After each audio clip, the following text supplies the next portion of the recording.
Voilà. Bon, bienvenue à tous. Je vais pas vous arrêter très longtemps. Je vais laisser Monsieur Biloc dérouler ce qui vous a prévu pour vous. Juste pour vous expliquer pour les questions, donc vous avez dans votre menu en bas un onglet Q&A où vous pouvez poser vos questions et on y répondra, je pense, à la fin de la session. Donc n'hésitez pas à poser vos questions tout au long de la session. Voilà, Monsieur Biloc, c'est à vous. Merci. Alors, je vais juste partager Moi, je vais vous mes donner la... slides.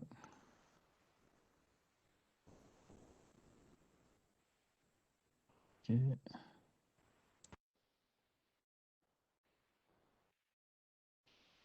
Alors,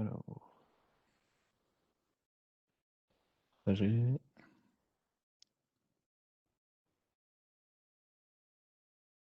Normalement, Oui, c'est bon, on va.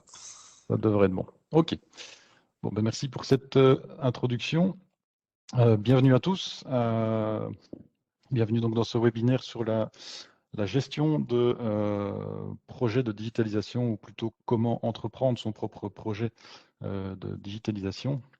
Je voulais tout d'abord me remercier l'organisateur de lui aussi pouvoir s'adapter à ces conditions qui ne sont pas toujours faciles et qui vous permettent aujourd'hui de participer à une belle conférence sur un sujet qui est on ne peut plus au goût du jour. Alors avant de commencer, une rapide présentation de moi-même. Donc je m'appelle Thomas Biloc.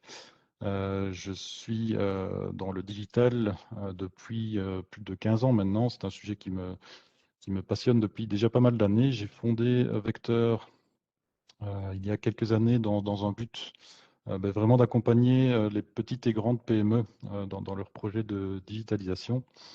Alors mes objectifs et l'objectif de mes missions sont assez divers, principalement, mais comme je le disais, l'accompagnement dans la réflexion de ces projets, dans le changement de l'entreprise en fonction du digital. J'essaie de construire vraiment des environnements adaptés aux différentes activités et à leurs besoins. Et aussi, j'essaie de me positionner en tant qu'intermédiaire entre ces clients et les fournisseurs de solutions et leur armée de commerciaux, on va dire, qui vous proposent toujours monts et merveilles, mais voilà, des solutions qui ne sont pas toujours adaptées à chaque projet.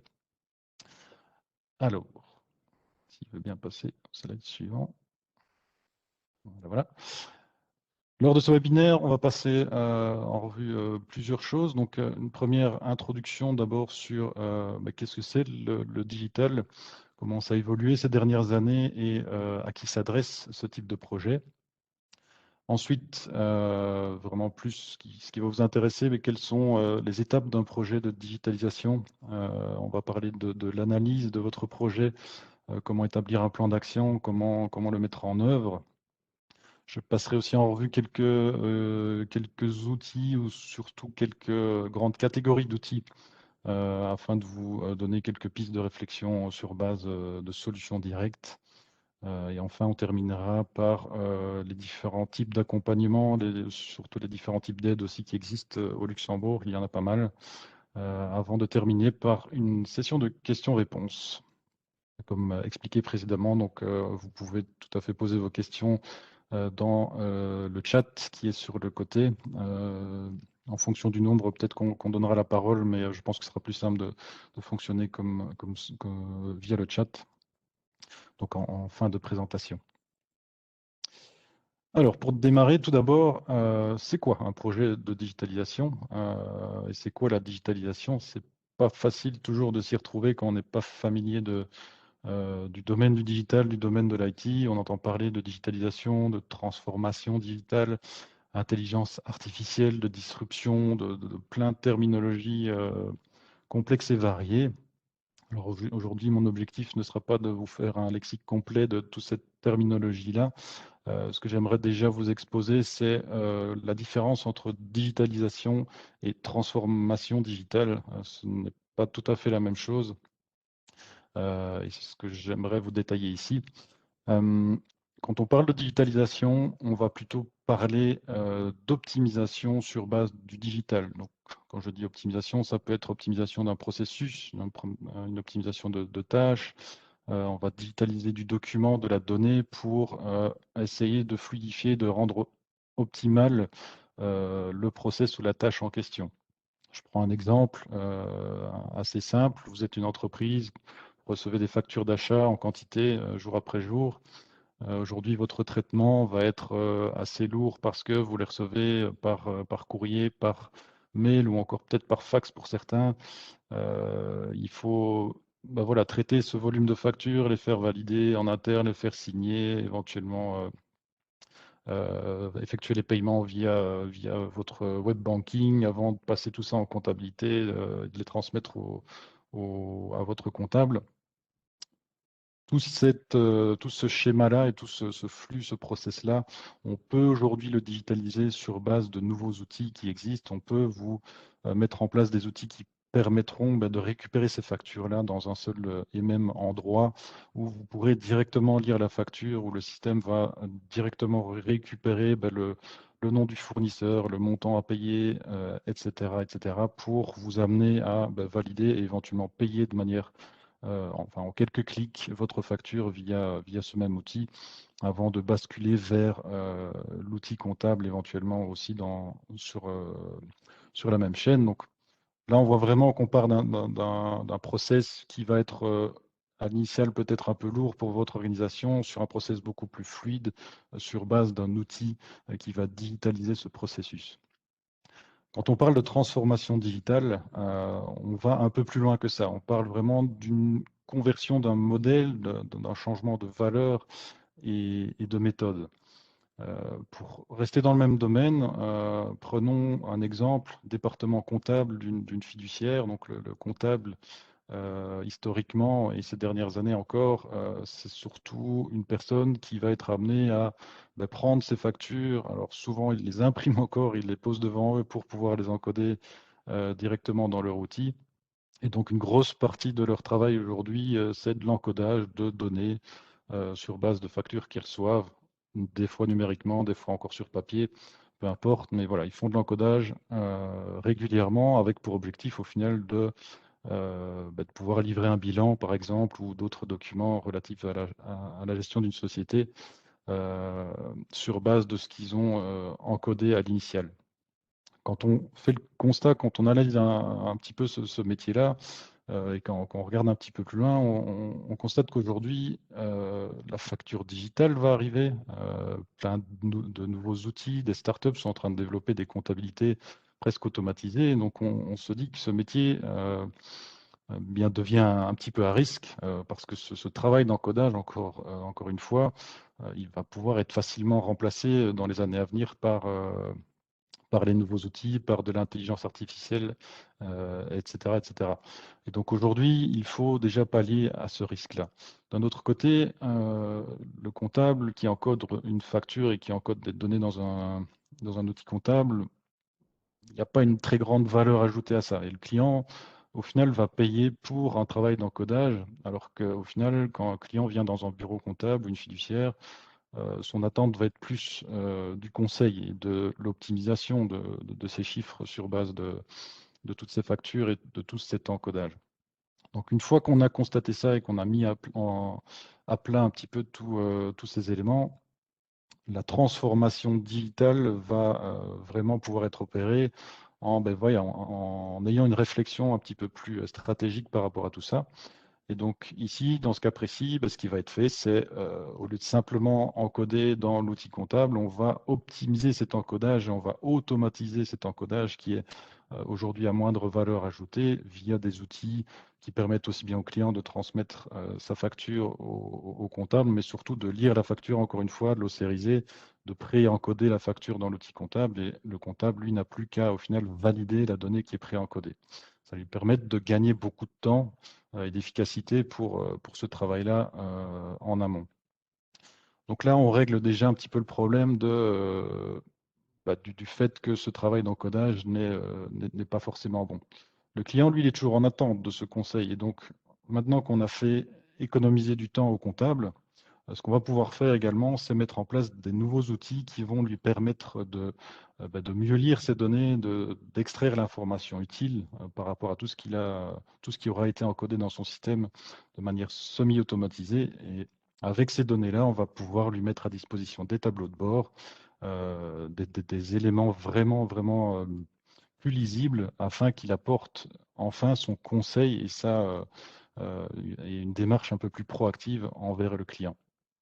Pour ça, on va le former, on va lui mettre en place des outils, etc. Mais ce que je voulais vraiment expliquer ici, c'est que entre la digitalisation des process, qui est simplement le fait de voilà, prendre un process et de l'améliorer via le digital, ici on convertit un petit peu vraiment tout un département, une activité précise sur base d'outils digitaux, mais pour principe d'avoir, d'ajouter de la valeur, d'ajouter un petit peu plus, encore une fois, de proactivité sur base de ces outils-là. Donc, pas la même chose, digitalisation et transformation digitale. Autre aspect aussi très important à noter, c'est que le rythme de l'évolution de la digitalisation et du digital est assez effréné. Depuis les 30 dernières années, donc même pas en une carrière complète, en une demi-carrière, on a assisté à l'avènement de l'informatique, la mise en place des premières solutions logicielles, des premiers ERP qui étaient souvent très lourds et pas vraiment sexy et pas très ergonomiques à utiliser, mais on a très vite compris que ils étaient assez utiles dans la vie d'une entreprise. On est passé par la transformation digitale, donc ça date déjà, c'était déjà avant les années 2010 qu'on a commencé à disrupter un petit peu les méthodes, changer les méthodes. On a vu le cloud arriver et enfin on est en 2020 aujourd'hui, on est déjà à l'ère de l'intelligence artificielle. Tout ça pour dire que c'est pas simple. On reste des humains et ça fait beaucoup d'éléments technologiques à digérer. On n'a pas encore maîtrisé l'ère de la révolution digitale, de la transformation digitale, qu'on est déjà dans une autre ère de l'intelligence artificielle. Donc c'est pas simple. Et en plus de ça, ça ne va pas du tout décélérer, que du contraire. Pour illustrer ça, encore une fois, une petite courbe, rythme des changements dans le temps. La courbe ici en rouge, c'est l'adaptabilité de l'humain à tout cela. On voit qu'on commence à être vraiment sur un point de rupture. Et donc l'humain est tout simplement plus capable de suivre tout ce qui se passe aujourd'hui dans toutes les technologies. Et donc cette différence et cette rupture va devoir être compensée aussi par l'expérience client, donc l'ergonomie d'utilisation et aussi l'intelligence artificielle derrière. Mais donc ça sera un petit peu plus pour demain. Aujourd'hui, on a encore un petit peu entre les deux, mais c'était vraiment pour vous remettre en avant que aujourd'hui, cette courbe a vraiment une tendance à accélérer et c'est pas simple. Pour ne rien arranger, est arrivé 2020 avec tout ce qui s'est passé. Je ne vais pas revenir là-dessus. Les clients ne peuvent plus se déplacer, les commerces doivent fermer, le télétravail devient obligatoire dans plusieurs pays. Très compliqué, avec pour conséquence immédiate, une explosion complète du e-commerce. On parle d'un passage de 15%, je pense, du commerce mondial à 30%. Donc le e-commerce et le commerce mondial, la part du e-commerce dans le commerce mondial a doublé en un an, c'est gigantesque. Et au sein des entreprises, on a aussi pu constater une accélération fulgurante de la digitalisation, de par notamment le télétravail imposé. On a dû mettre en place des solutions dans l'urgence si ce n'était pas déjà prêt. Alors, constat aussi avec des aspects positifs on a pu faire un point depuis ce début d'année 2021. C'est que au final, on peut travailler autrement. Le télétravail où le fait d'imposer le télétravail a fait que voilà, les entreprises qui ne souhaitaient pas s'y mettre, au final, ont dû jouer le jeu. Et on se rend compte, et j'en ai encore discuté hier avec un patron d'une PME d'une centaine de personnes. Voilà, il me disait, il y a 2 ans, Thomas, jamais, jamais, jamais j'aurais cru pouvoir passer au télétravail. Là, au final, je remarque que tous les employés jouent le jeu. Non seulement ça, mais moi aussi, j'en profite. Je télétravaille 2 jours semaine. Je me concentre. Ça me permet de me concentrer sur mes dossiers un petit peu compliqués. Je mets de côté mon téléphone. Et au final, voilà, je passe des journées très productives et ça me permet aussi pourquoi pas, refaire du sport aussi en soirée parce que c'était quelqu'un qui n'avait plus le temps tellement il était débordé à gauche, à droite. Et voilà, la visio, le télétravail lui a permis à lui aussi bien qu'à son entreprise, de permettre de continuer son activité sereinement. Donc le constat, c'est que aussi ceux qui étaient prêts, donc les entreprises qui avaient réellement déjà enclenché une transformation et qui étaient réellement avancées sur ces aspects-là, ben, ont eu beaucoup moins d'impact par rapport à cette crise. Bien sûr, ça dépend de chaque activité. Si on parle d'événementiel ou de restauration, ça reste beaucoup plus compliqué. Mais quand bien même, il y a vraiment, on a remarqué que les personnes qui avaient entrepris leur projet bien avant ont vraiment eu beaucoup plus de facilité de continuer leur activité. Ceux qui avaient entamé leur projet ont simplement accéléré pour pouvoir faire face à la situation. Pour les autres, souvent, on a assisté à des investissements des fois très lourds dans l'urgence, quand personne n'est équipé, par exemple, d'ordinateur portable ou de solutions mobiles. Ben voilà, on est obligé de mettre la main à la poche et en situation de crise où c'est déjà compliqué, on doit encore dépenser pas mal d'argent pour pouvoir faire face à la situation. Tout ça pour dire, vous l'aurez compris, bah, pour qui au final la transformation c'est pour tout le monde. Personne n'y échappe. On l'a vu ces 2 dernières années que bah, voilà, on n'a pas le choix. La révolution du digital, encore une fois, elle est déjà derrière vous. En 2019, on considérait ces projets-là comme une opportunité. En tout cas, c'était vraiment encore la fin où on disait, on parlait d'opportunité. En 2021, on parle plutôt d'une nécessité. Le risque aujourd'hui, c'est de ne pas entreprendre son projet. C'est pas de l'entreprendre, c'est vraiment de ne pas l'entreprendre.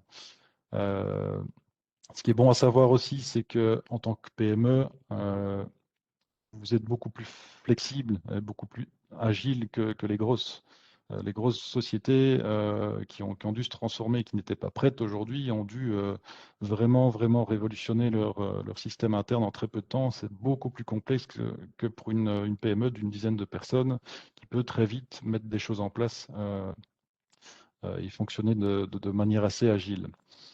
Euh, alors, ces projets-là, ces projets de digitalisation peuvent faire peur aussi en tant que PME, notamment en termes de coûts, en termes de, ben voilà, de temps à passer en réflexion, etc. Mais il faut bien aussi considérer que ce projet génère, s'il est bien réalisé, s'il est bien réussi, peut générer d'énormes bénéfices. Quand je parle de bénéfices, ça peut être du temps, ça peut être simplement dans la prospection, ça peut être dans, voilà, dans la récupération de clients, bien sûr en termes de chiffre d'affaires, etc. Donc, euh, autant ça peut faire peur à l'initial, autant il faut vraiment aussi se fixer et bien être conscient de l'enjeu et du bénéfice qui peut en découler.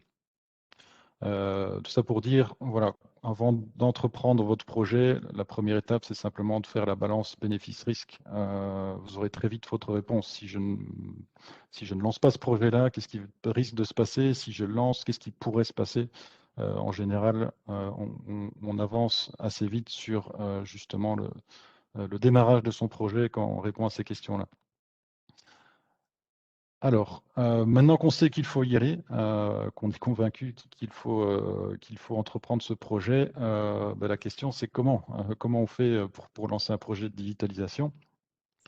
Alors, avant de se lancer dans une quelconque mise en place de solutions, j'ai envie de dire, la première étape, c'est de prendre du recul, prendre le temps de vraiment prendre du recul par rapport à son activité, se poser quelques jours, quelques heures, voire quelques semaines, analyser vraiment bien les choses pour vraiment faire le point, aussi bien sur votre propre activité que le marché, que vos clients et tout ce qui l'entoure.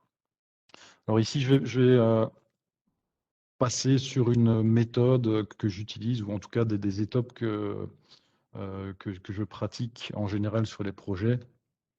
La première étape, ben voilà, ça va être l'analyse du projet, le pourquoi on fait ce projet. Deuxième étape, la détermination du plan d'action sur base de l'analyse. La dernière étape, enfin, la mise en œuvre. Alors, il faut savoir que ces trois étapes-là peuvent tout à fait correspondre à votre projet dans sa globalité, donc la prévision du projet vraiment avec une vision long terme. vous pouvez tout à fait itérer ces 3 étapes-là sur chacune des phases de votre projet. Je reprends l'exemple du département comptable. Ce département comptable était dans une fiduciaire où on a analysé un projet dans sa globalité. Ce département comptable, on l'a aussi analysé, on a déterminé un plan d'action et une mise en œuvre pour ce besoin-là plus précis. Donc, ce n'est pas que pour la big picture, ça peut vraiment être aussi pour chacune des phases de votre projet. Première étape, donc l'analyse. L'analyse, je dirais que ça correspond un petit peu au pourquoi. Donc, avant encore une fois, d'envisager toute mise en place de solutions dans votre entreprise, analysez pourquoi vous voulez vous transformer. Et ici, on ne parle pas de technologie ou de solution directe, on parle plutôt d'un objectif stratégique à aller chercher. Qu'est-ce qui me pousse à me changer? De quoi mon client a besoin aussi, très important.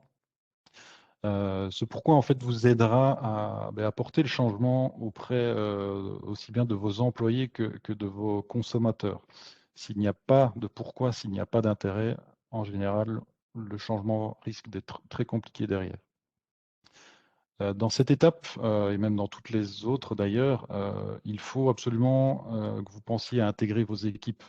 Vos équipes sont des acteurs qui vous entourent et qui, au final, détiennent vraiment les clés de votre projet. Ils arriveront à vous faire ressortir leurs différents besoins, mais aussi les besoins du client parce qu'ils sont eux-mêmes en contact direct avec eux. Et donc, c'est très important de les intégrer dans cette réflexion-là. Il faut savoir aussi que plus on implique son équipe et plus on implique le personnel et plus eux-mêmes deviendront porteurs du projet parce qu'ils comprendront les tenants et les aboutissants de ce qui est mis en place. Alors pour cette étape, quelques pratiques utiles aussi pour enclencher votre analyse. En général, c'est ce que je fais aussi quand j'arrive chez mes clients. C'est cartographier le parcours des clients, cartographier les process que vous avez en interne. C'est pas toujours simple, mais ça permet d'avoir une vue très reculée de tout ce qui se passe dans l'entreprise. Et donc, posez-vous les questions comment j'atteins mon client, comment je vais chercher ce client-là, que je le ramène jusqu'à chez moi. Comment, une fois qu'il est chez moi, comment je communique avec lui, comment je vais lui faire une proposition de valeur et une fois que je l'ai converti en tant que client, comment il va vivre sa journée au travers des services que je vais lui proposer, jusqu'à comment je lui envoie la facture et comment lui-même va me payer. Donc ça permet vraiment de déterminer un parcours très complet de ce qui se passe chez vous et aussi de savoir à quel endroit éventuellement on remarque qu'il y a des problématiques, où il y a des données qui ne passent pas ou des outils qui sont difficilement utilisés voilà, pour réaliser les différents besoins ou différents besoins fonctionnels lors des différentes étapes du parcours de votre client. Donc dans ce parcours, comme je le disais, essayez de relever les opportunités, les faiblesses de votre organisme. Il y a une technique qui s'appelle le SWOT, donc c'est le fait de relever les forces, les faiblesses, les opportunités et aussi bien les menaces. Je pense que certains d'entre vous le connaissent. C'est très utile pour le cadre de l'analyse de votre projet. Ça permet vraiment de ressortir des éléments clés pour faire ressortir le besoin. Prioriser aussi les éléments à valeur ajoutée et automatiser les process à moindre valeur. On a parlé tout à l'heure du suivi de factures. Encore une fois, l'encodage de factures, le suivi de tout ça, ce n'est pas forcément des éléments qui vont amener de la valeur dans votre entreprise. Donc, essayez d'automatiser un maximum ces éléments-là pour au final vous reconcentrer sur les services à forte valeur ajoutée et le service que vous voulez proposer à vos clients. Au final, votre client, encore une fois, c'est vraiment ce sur quoi vous devez vous concentrer. C'est lui, au final, qui vient vous trouver pour avoir droit à un service. Et il faut vraiment baser le projet sur base de ses besoins à lui, pas de vos propres besoins à vous. Cette étape d'analyse, je pense qu'elle est elle est à la portée de tous, car au final, vous êtes vous-même les maîtres de votre service, de votre activité. Donc, vous êtes normalement tout à fait en capacité, encore une fois, de remettre tout ça à plat et d'essayer de vraiment, encore une fois, prendre du recul et de déterminer tous ces éléments dont vous avez besoin pour entamer votre projet. Étape suivante, maintenant que vous avez normalement déterminé le pourquoi du changement et que ben voilà, votre analyse d'opportunité est prête, eh bien, il faut trouver des solutions. Et c'est ici, à ce moment-ci, que la technologie entre en jeu. Donc, on va devoir déterminer vraiment un plan d'action sur base de solutions digitales que l'on va essayer de trouver. Euh, pour déterminer ce plan d'action, il n'y a pas vraiment de secret. Il faut faire des recherches, il faut vraiment se renseigner, faire le tour de votre marché, éventuellement faire le tour de vos concurrents. Qu'est-ce qui fonctionne bien, éventuellement aussi qu'est-ce qui fonctionne moins bien. Certainement que d'autres concurrents ont déjà testé des solutions et ont été bloqués sur certaines. Mais voilà, ça vous permettra de ne pas perdre de temps à tester des solutions que vous savez qui fonctionnent moins bien. Euh, c'est vraiment très important voilà, de consulter aussi bien, encore une fois, la concurrence que les différents fournisseurs, d'éventuellement démarrer des tests, ce qu'on appelle des proof of concept, donc des POC, pour vraiment éprouver les solutions et voir si au final elles sont adaptées à votre besoin et si elles vont répondre vraiment à ce dont ce que vous voulez réellement mettre en place à terme.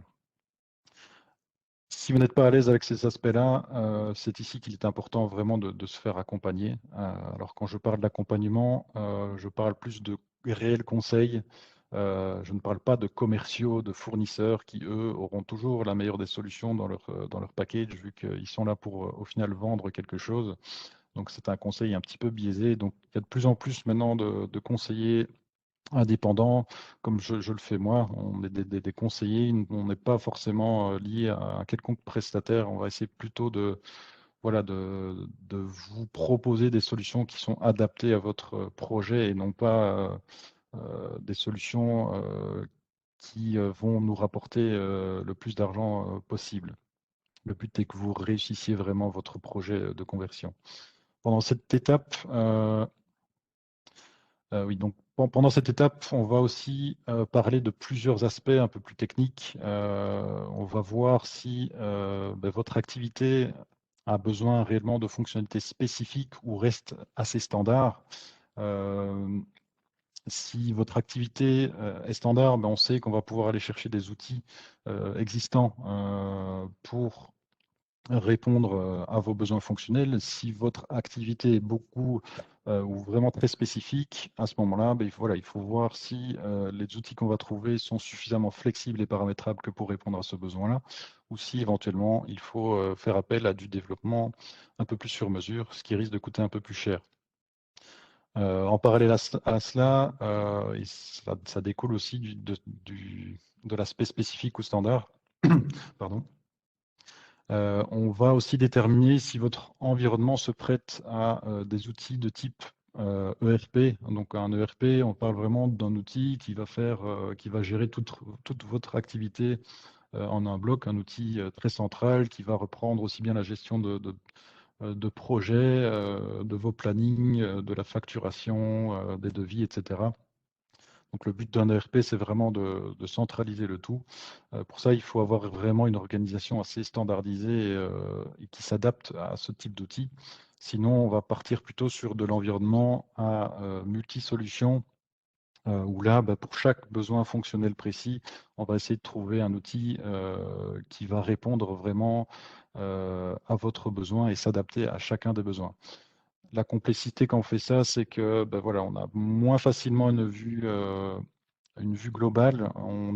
Et ce qui est complexe aussi, c'est qu'il faut souvent interconnecter les différents outils dans les différents départements pour fluidifier aussi la transversalité des informations.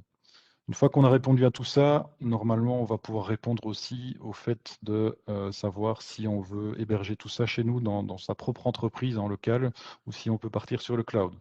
Le cloud est de plus en plus utilisé aujourd'hui. Il permet de plus en plus de choses également. Il permet tout simplement aussi de se détacher d'un matériel qui se trouve sur place et qui doit être maintenu, qui doit être surveillé, alors que ce n'est pas forcément votre métier. Donc, clairement, si on peut passer dans le cloud, franchement, il vaut mieux le faire. Par contre, l'avantage du on-prem, donc de l'environnement IT local, va être plus de pouvoir éventuellement stocker ou héberger des solutions un peu plus sur mesure ou des solutions qui vont devoir être vraiment rester en local pour des raisons de sécurité, même si au final, on se rend compte aujourd'hui que le cloud est souvent mieux sécurisé que les solutions en interne. Ça devient un peu technique, je ne vais pas prolonger cette réflexion-là, mais voilà, ce sont des éléments qui existent aujourd'hui et sur lesquels il faudra apporter des réponses aussi. Je parle de small tools égale quick wins. En fait, ce que je voulais dire par là, c'est plus les solutions vont être ergonomiques et simples, plus elles vont répondre à une fonctionnalité assez basique, entre guillemets, plus elles vont être facilement mises en place et vous faire gagner du temps. Je reprends à nouveau l'exemple de la facturation. Aujourd'hui, il existe vraiment beaucoup d'outils qui peuvent vraiment digitaliser tout ce parcours-là. C'est pas très compliqué à mettre en place et ça peut vraiment vous faire économiser beaucoup de temps. Voilà, donc tous ces éléments et toutes ces réponses à ces questions vont vous permettre de détailler un plan d'action sur base d'outils soit uniques, soit d'outils divers. Encore une fois, attention à la partie informatique et surtout la partie sécurité. Aujourd'hui, il y a de plus en plus de problèmes d'attaques, plus en plus de problèmes de sécurité dans les infrastructures. Il n'y a pas que les grands qui se font attaquer, les petits aussi. Et voilà, du jour au lendemain, vous pouvez tout à fait vous retrouver bloqué par ce qu'on appelle un ransomware parce qu'il a encrypté tout votre environnement. Qu'est-ce qu'on fait à ce moment-là? Donc tout ça sont des éléments aussi importants. Je pense qu'il y a un webinaire dédié à la sécurité. Je ne vais pas m'attarder là-dessus. Je voulais juste, encore une fois, insister sur l'importance de bien préparer tout cela. Dernière étape, une fois que le plan d'action est connu, du coup, ben, on passe à la mise en place. Alors, dans cette étape-là, je dirais que le maître mot, c'est l'agilité. Votre projet ne doit absolument pas être figé dès le départ. Ne rêvez pas de tout prévoir en un seul bloc. Prévoyez plutôt, encore une fois, une stratégie globale et à l'intérieur de cette stratégie, créer des étapes assez courtes. Pendant ces étapes-là, embarquez très rapidement des premiers clients qui vont un petit peu éprouver vos solutions, mais surtout vous remontez un premier feedback que vous pourrez réellement mesurer. Et ce feedback-là vous servira en fait à améliorer la solution en continu. C'est vraiment, vraiment, vraiment très important. Encore une fois, le fait de prévoir tout d'un bloc et d'essayer de vous-même vous dire à l'initial du projet, je sais que mon client a besoin de ça, je vais tout prévoir d'un coup et je vais lui livrer pour tout le, je vais livrer ça pour tout le monde, ça ne fonctionne pas. Il faut vraiment, vraiment phaser votre projet euh, par étapes, prioriser les étapes les plus importantes, mettre en place très rapidement, faire tester et améliorer chacune des solutions, chacune des étapes en continu. Un projet agile ne s'arrête jamais. Donc, encore une fois, on parle vraiment d'amélioration continue sur base justement des retours de l'utilisation de vos différents outils. Former vos équipes, c'est très important aussi. Vos équipes, on a parlé de les intégrer, elles doivent être absolument bien formées sur l'utilisation de tout ça. Si l'équipe n'est pas à même de bien comprendre, encore une fois, le pourquoi ou même l'utilisation de votre nouveau système, ça va être très compliqué de les convaincre et ils vont mal l'utiliser et au final, le résultat sera impacté négativement par une mauvaise utilisation ou une volonté un peu négative d'utiliser ce que vous avez mis en place.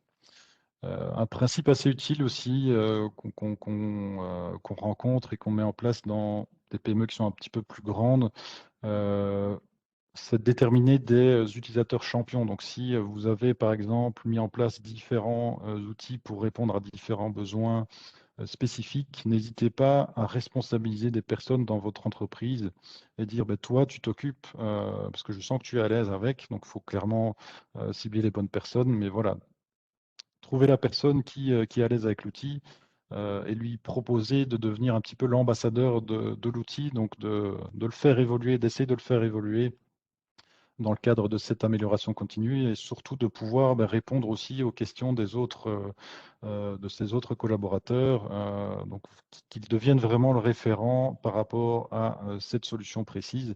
Et donc faire ça un petit peu avec vos différents systèmes, ça vous permettra de vous délester un petit peu de cette responsabilité-là ou de la personne, si c'est le responsable IT que vous avez missionné pour mettre en place, ben, voilà, il ne pourra pas répondre à tout, il ne pourra pas tout suivre. Donc essayez de responsabiliser encore une fois différentes personnes sur les différentes solutions.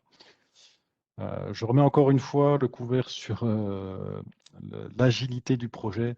Donc ici, ça illustre un petit peu comment doit se passer votre projet. Vous avez votre stratégie globale qui entoure, qui définit vraiment votre vision à long terme. À l'intérieur, déterminer des phases, donc des sprints, récolter le feedback et encore une fois, adapter continuellement votre projet pour qu'il soit flexible et qu'il réponde réellement aux besoins constatés de vos clients. Pour en terminer avec ce chapitre, je voulais quand même vous suggérer, ou en tout cas vous montrer quelques catégories de solutions. Donc le but ici, encore une fois, je ne suis pas un revendeur et je ne suis pas là pour prendre des commissions sur les outils que vous voyez là. C'est vraiment juste pour vous, pour différencier quelques tendances d'outils par rapport à ce qu'on vient de discuter. Donc ici sur la gauche, vous avez ce que j'appelle les small tools, donc qui vont plus être adaptés à un environnement multiple où il y a de multiples solutions. Donc vous avez des outils comme Asana, Monday qui vont vous permettre par exemple de faire du suivi de gestion de projet. Donc si par exemple dans votre entreprise, vous avez des fichiers Excel avec des projets, des tâches attribuées à certaines personnes et que vous essayez de générer des plannings sur Projects ou sur Microsoft Excel, etc. Ces outils-là, en fait, refont la même chose, mais avec une interface ultra ergonomique, ultra dynamique. Ça vous permet vraiment d'échanger, de partager, de fluidifier vraiment tous ces aspects-là. Et ça permet aussi de corriger tous les désavantages d'un fichier Excel qui ne va pas être un élément très collaboratif ou moins facilement partagé vers l'extérieur aussi. Donc voilà, il ne faut pas hésiter à tester ce type de solution. Vous avez Slack aussi qui permet de faire de la collaboration, de chatter entre vos équipes très facilement. Vous avez des outils comme QuickBooks qui, eux, vont plus vraiment vous digitaliser tout l'aspect facturation, aussi bien achat que vente, que pourquoi pas aller jusqu'à la comptabilité et même faire votre bilan vous-même. Ce sont des outils vraiment très simples d'utilisation qui vous permettent d'aller jusque-là tout seul. Donc là, on parle vraiment d'activité ou de PME, de TPE, on va dire. Trello, qui est aussi, vous le connaissez, c'est plus ici de la gestion de projet sur base de tableaux. Pareil, ce sont des outils vraiment très faciles d'utilisation et encore une fois, c'est très important dans votre mise en place de trouver des outils qui vont être faciles à utiliser et qui ne nécessiteront pas trop de formation.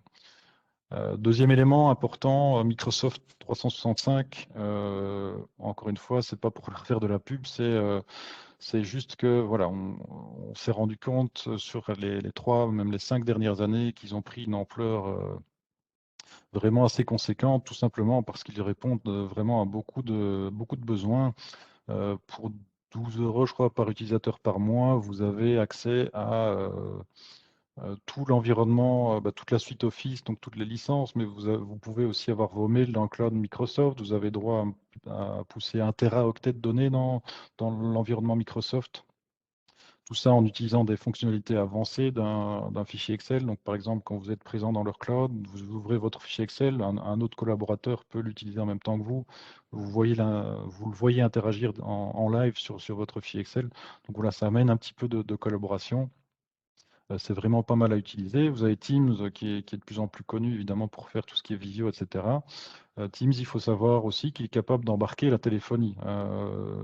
Par exemple, moi je le fais ici dans ma société. Donc si vous m'appelez sur le numéro fixe de l'entreprise, mon Teams va téléphoner, que ce soit sur ma tablette, que ce soit mon PC fixe ou mon téléphone portable. C'est Teams qui génère cet appel et au final je peux décrocher, peu importe si je suis en télétravail, au bureau ou ailleurs. Donc c'est vraiment flexible et vraiment très utile.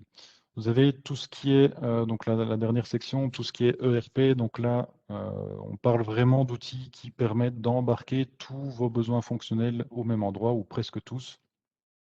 Encore une fois, il faut vraiment que votre activité s'y prête et ne soit pas trop spécifique. Vous avez des outils comme Team Leader qui sont des tout petits ERP qui vont permettre de faire de la simple gestion de projet, de planifier tout ça, de faire du pointage, de générer votre facture sur base de tout ça. Donc, ça permet de fluidifier pas mal de choses. Mais encore une fois, ce sont des cadres assez rigides. Et donc, il faut que l'activité s'y prête. Vous avez Odoo aussi qui est de plus en plus connu, qui devient un très gros ERP et qui permet pas mal de choses. Encore une fois, ça reste des outils qui doivent être utilisés plus sur le mode standard. Odoo permet de faire du custom et permet d'être assez bien paramétré. Néanmoins, tout cet aspect-là va coûter de l'argent et ne se prête pas toujours forcément à chacun des projets. Des outils comme ceux-là, et surtout Odoo, un des aspects les plus importants, c'est de faire appel au bon intégrateur. N'essayez pas d'intégrer Odoo vous-même dans votre entreprise, c'est très compliqué. C'est pas simple et vous risquez de rater votre projet, même si Odoo pourrait s'y prêter réellement. Alors en bas, je listais simplement des fonctionnalités qui aujourd'hui voilà, peuvent faire office de quick wins. Encore une fois, je parle de facture digitale, la gestion de vos paiements, la gestion de vos rappels, qui est très important pour votre trésorerie, signature électronique, les pièces comptables, tous ces éléments-là, aujourd'hui, on trouve vraiment une panoplie de solutions qui vont vous permettre d'optimiser et de fluidifier tout ça très facilement. Dernier volet, digital marketing. Donc là, c'est plus votre image en ligne. Aujourd'hui, ben, vous le savez, il y a énormément de réseaux sociaux qui vous permettent énormément de possibilités en termes de marketing digital. Ça vous permet aussi de toucher, d'atteindre votre cible à des coûts vraiment très réduits. Plus vous arrivez à mieux cibler votre prospect, moins votre coût de ciblage va être élevé. Et donc, pour des fois quelques euros, quelques dizaines d'euros par mois, vous pourrez déjà atteindre votre cible de manière assez précise. Vous avez aussi Let's Shop, je ne sais pas si vous le connaissez, c'est la marketplace, donc un mini Amazon, mais version luxembourgeoise. En tant que société luxembourgeoise, je pense que c'est 500 euros par mois le coût annuel, pardon, 500 euros par an le coût annuel et vous pourrez proposer vos produits sur cette marketplace. Euh, Cette marketplace-là a fait x15, si j'ai bien lu, sur l'année 2020. Donc, ils vendent 15 fois plus. Leur chiffre d'affaires a fait x15 sur l'année 2020 à cause de la crise du Covid. Donc, on voit que ça marche et que derrière, il y a réellement une demande. Euh, En ligne, quelque chose, enfin, un élément très important, c'est de faire très attention à son image et à son e-réputation. En ligne, on peut, donc à partir du moment où vous avez un compte Facebook, un compte même Google ou peu importe, les gens sont capables de commenter et d'évaluer votre prestation. N'hésitez pas à suivre ça et surtout à répondre aux aspects négatifs. C'est très important pour conserver une image correcte sur Internet. Voilà, donc j'ai fini avec la partie gestion de projet, on va dire.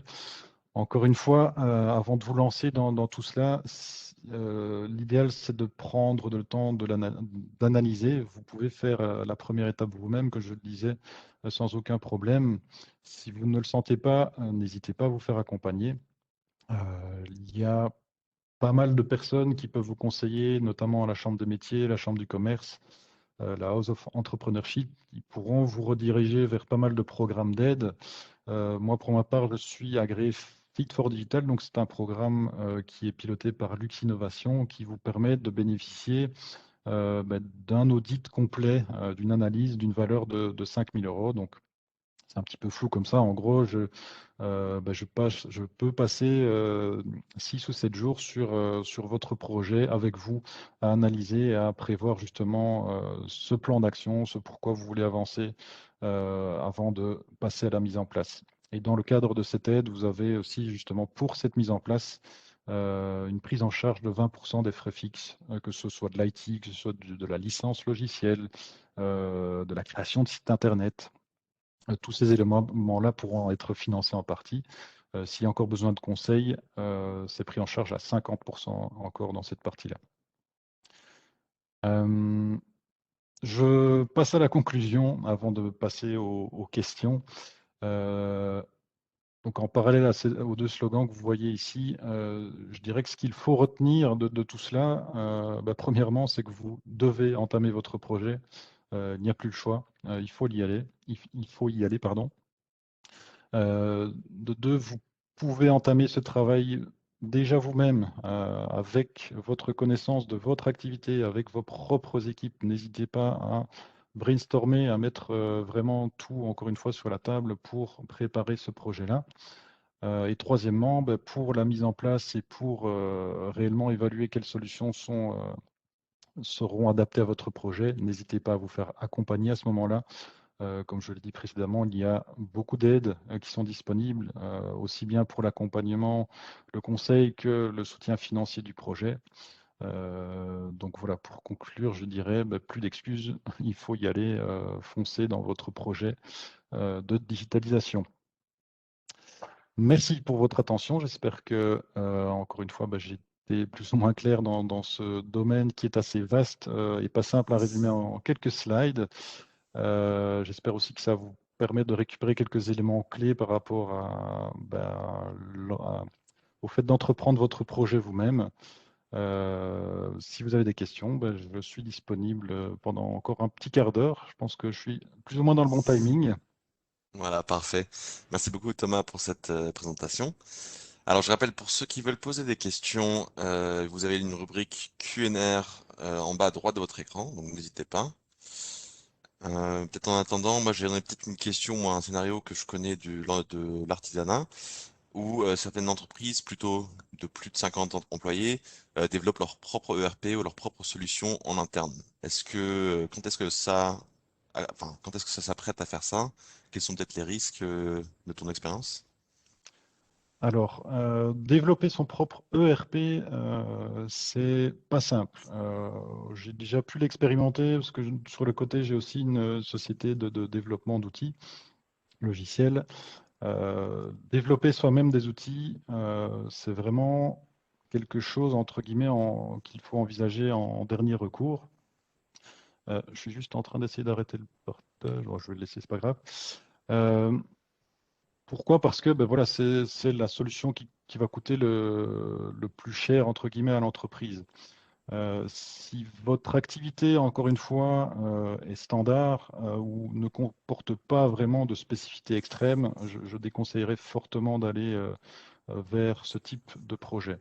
Maintenant, si votre activité est vraiment assez spécifique, il y a vraiment besoin de digitaliser des process qu'on ne pourra pas retrouver dans des outils qui sont présents sur le marché. Là, à ce moment-là, évidemment, ça devient plus compliqué et donc il faut en effet essayer de faire appel ou de mettre en place des solutions plus sur mesure. Il faut aussi essayer, dans ce cadre-là, de les cadrer. Donc là, vous venez de parler d'ERP. Construire un ERP vraiment dans sa globalité, là, ça prend des années et c'est un budget considérable. Par contre, compléter un environnement logiciel qui ne répond pas à tous les besoins fonctionnels par voilà, une plateforme qui va être, par exemple, transversale et qui va permettre de faire la communication vers le client. Là, ça va par contre être très souvent adapté dans pas mal de situations. Parfait, merci beaucoup. Alors, j'ai une question de Madame Schiltz, donc qui demande, dans le cadre d'un service de conseil, les questions de sécurité en font partie. Je pense que ça réfère au programme de Lux Innovation ou des aides. Oui. Alors, oui, tout à fait. Il y a dans le cadre du programme Fit for Digital euh, vraiment un aspect sécurité. Donc, je pense que c'est la société Kesis qui prend en charge cette partie-là. Après, bien sûr, dépendamment du consultant auquel vous allez faire appel, parce que bien sûr, je ne suis pas tout seul. Dans le Fit for Digital, je pense qu'il y a 20, une vingtaine de sociétés agréées. Dépendamment des affinités du consultant, il va pouvoir quand même vous suggérer des améliorations. Moi, pour ma part, par exemple, je ne suis pas un spécialiste de l'IT, mais je connais pas mal de choses et pas mal de subtilités. Par contre, je fais souvent appel à des sociétés externes pour peut-être faire un audit réel de l'entreprise sur le sujet de la sécurité ou sur le sujet de l'IT pour vraiment m'assurer que ce qu'on va mettre en place se repose euh, sur un environnement IT qui est efficient et qui ne comporte pas de risque, surtout soit de crash complet, soit de menaces par des hackers ou quoi que ce soit. Merci beaucoup. Alors, il y a plusieurs questions qui rentrent. Je vais déjà adresser rapidement une question qui revient plusieurs fois, qui touche au Fit for Digital ou aux aides étatiques en général. Donc, vous pouvez soit traiter directement avec un consultant qui est agréé si vous le souhaitez. Ils sont sur le site de Lux Innovation. Soit vous passez par la chambre des métiers, respectivement le House of Entrepreneurship, donc votre chambre professionnelle respective, qui peut aussi vous accompagner. Alors, monsieur Romain K. Je ne sais pas le nom de famille, excusez-moi. Donc, la question est donc, lors de vos conseils, vous proposez des solutions concrètes pour la transformation digitale. Est-ce que vous en offrez également dans le domaine de l'intelligence artificielle? Si oui, quelles sont-elles actuellement? Alors, le domaine de l'intelligence artificielle, c'est un domaine assez vaste. J'essaye d'insérer ou enfin de commencer à intégrer ce type de solution-là dans la réflexion de mes différents projets. Euh, L'intelligence artificielle, elle intervient sur plusieurs niveaux, ou elle peut intervenir sur plusieurs niveaux. Si je reprends par exemple l'aspect comptable dont on a discuté tout à l'heure, l'intelligence artificielle pourra intervenir sur la reconnaissance, encore une fois, des factures et surtout l'automatisation du flux qu'il y aura derrière. Parce que le fait d'autoriser une facture et de reconnaître des champs, c'est bien, c'est pas de l'intelligence artificielle, c'est simplement voilà, des bons systèmes OCR. Mais derrière tout ça, il va falloir peut-être, encore une fois, savoir si la facture correspond à plutôt une facture d'achat, et puis si c'est une facture d'achat, c'est un fournisseur un tel, etc. Et donc là, on commence à partir vers l'intelligence artificielle, mais qui est au final simplement des algorithmes. L'intelligence artificielle, en fait, c'est simplement une cumulation de différents algorithmes qui permet vraiment de répondre à un besoin spécifique. C'est un sujet assez complexe et vaste aussi, donc voilà, on peut tout à fait en discuter lors des projets. Tous les projets ne s'y prêtent pas non plus forcément. Merci beaucoup. Alors, je pense qu'on a le temps pour une dernière question et on va devoir passer au prochaine session de webinaire. Une question de Monsieur Fernetti qui déjà nous remercie pour cette présentation et puis qui demande comment intégrer un ERP que tout le monde attend, mais quand tous les collaborateurs sont absorbés à 110% par l'opérationnel.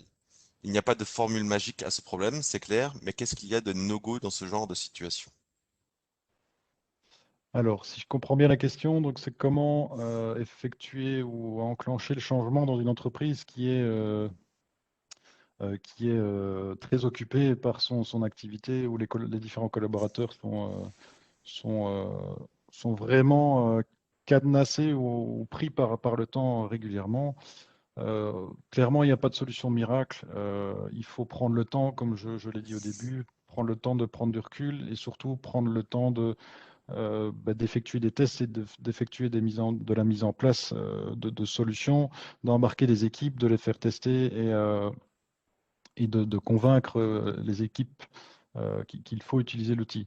Encore une fois, je pense que pour arriver à débloquer ce temps-là, le plus important, c'est de répondre au pourquoi on veut changer et de surtout mettre en avant l'intérêt que les différents collaborateurs ont à changer. S'ils ne sont pas convaincus et s'ils n'ont pas vraiment la réponse à pourquoi je dois changer, ils vont pas vouloir parce que, comme vous le dites, ils sont pris par le temps et pour eux, ça va être une perte de temps d'entreprendre cette démarche-là. Je ne sais pas si j'ai bien répondu à la question. Moi, c'était plutôt clair, mais Monsieur Ok. Farnetti, ouais. Je ne vois pas Cinq. plus de questions pour l'instant. Je vous propose de recontacter Monsieur Bilox si vous voulez reposer des questions, faire un projet, quoi que ce soit. Et puis, je vais arrêter le webinaire à cet instant. Donc, merci beaucoup encore une fois, Thomas, pour ta présentation. Et bonne fin de journée ou continuation de journée à notre foire. Merci à tous, merci à vous. Et n'hésitez pas à me contacter via l'adresse email que vous avez dû voir, info@vecteur.digital. À bientôt. À bientôt, au revoir. Au revoir.